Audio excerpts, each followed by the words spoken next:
Hər kəsə salam. Bugün əlimizdə müasir idarəçilər üçün sanki bir sağ qalma bələdçisi var. Bu dəfəki incələməmizdə idarə etmədə insan münasibətlərinin əsl gücünü ortaya çıxaran olduqca dərin bir akademik məqaləni birlikdə təhlil edəcəyik. Bütün diqqətimiz tək bir hədəfə yönəlib.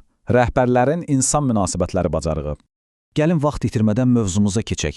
Qısaca nələrdən bəhs edəcəyimizə baxaq. 6 əsas mövzumuz var. Böhran anında liderlik, idarəetmənin 3 təməli, ünsiyyət sənəti, geri bildirimin gücü, komandaya enerji vermək və nəhayət düzgün qərarlar qəbul etmək. Hazırsınızsa dərhal ilk bölməmizlə başlayaq. Birinci bölməmiz böhran dövrlərində liderlik. İdarəetmə bilirsiniz də, heç də həmişə sakit dənizdə üzmək deyil.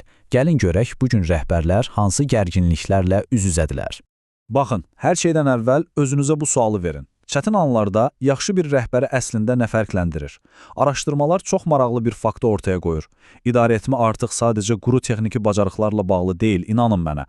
Bu, tamamilə komanda şəklində ayaqda qalmaq və insani bağlar qurmaqla bağlıdır.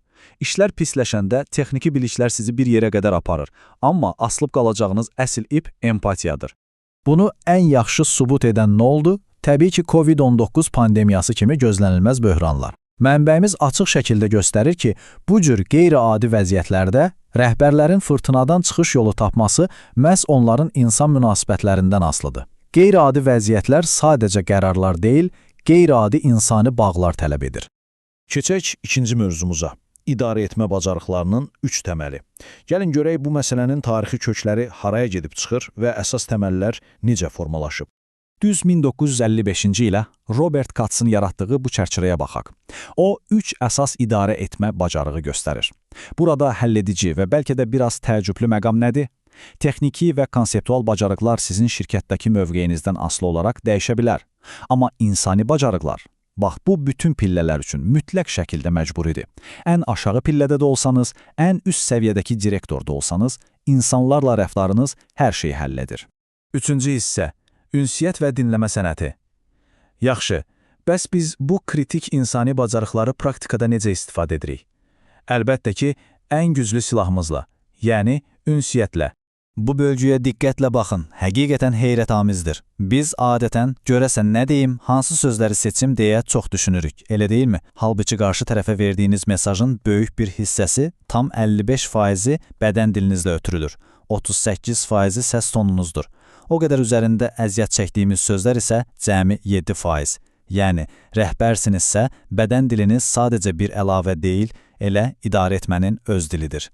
Burada Elton Mayonun bu möhtəşəm fikrini xatırlamaq tam yerinə düşər. O bizə öyrədir ki, rəhbər olaraq mütləq mən nə demək istəyirəm fikrindən uzaqlaşmalıyıq. Əsl ünsiyyət işçilərin nəyi eşitməyə hazır olduqlarını və həqiqətən nəyi bilmək istədiklərini kəşf etməkdir. Söhbət məlumatı elə-belə atıb getməkdən getmir, qarşınızdakı insana uyğunlaşmaqdan gedir. Gəlin bu iki dinləmə növünü qarşılaşdıraq. Aktiv dinləmə və empatik dinləmə. Aktiv dinləmə sadəcə bir texnikadır. Başınızı yerləyib səsləri eşitməkdir. Amma empatik dinləmə tamamilə başqa bir səviyyədir. Bu, sadəcə sözləri yox, o sözlərin arxasındakı insanı həqiqətən anlamaq, emosional zəka nümayiş etdirməkdir. Əgər siz işçini sadəcə məlumat çəkmək üçün dinləyirsinizsə, inanın ki, səmimiyyət o an yox olur. Dördüncü bölməmiz. Doğru suallar və geri bildirim. İndi gəlin baxaq görək, düzgün suallar vermək və insanların zəhmətini dəyərləndirmək komanda ruhunu necə formalaşdırır? Amazon, Google və ya Facebook kimi nəhənglərin ortaq sirri nədir, bilirsinizmi? Oradakı liderlər sadəcə əmr yağdırmırlar. Əksinə, onlar açıq, uçlu, doğru suallar verirlər. Niyə? Çünki sual vermək marağı oyadır. Komandanın tənqidi düşüncəsini işə salır və ən əsası, komandanı daha kreativ həll yolları tapmağa məcbur edir.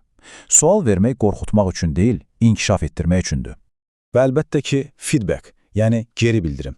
Baxın, komandanızda Y yaxud Z nəslindən olan gənclər varsa, bu cümləni mütləq yadda saxlayın.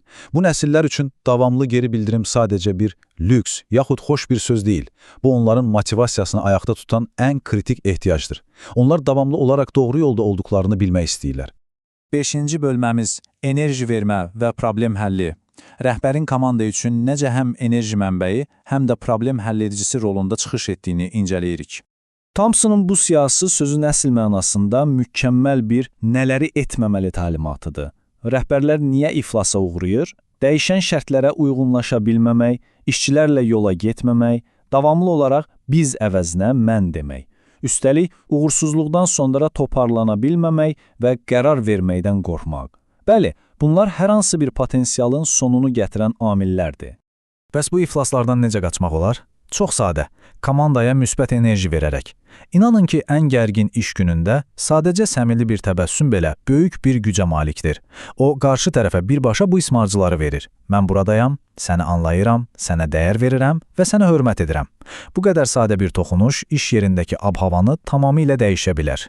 Elə mənbəmizin də üstündə dayandığı əsas fikirlərdən biri budur. Problemlərə baxış bucağımızı dəyişməliyik. Biz çox vaxt problemlərdən qorxuruq, onları negativ bir şey kimi qəbul edirik. Elə deyilmi? Halbuki onlar inkişaf və yenilikçi fəaliyyət planları hazırlamaq üçün ehtiyac duyduğumuz ən böyük katalizatordur. Problemdən qaçmaq əvəzinə onun gətirdiyi fürsəti görmək lazımdır.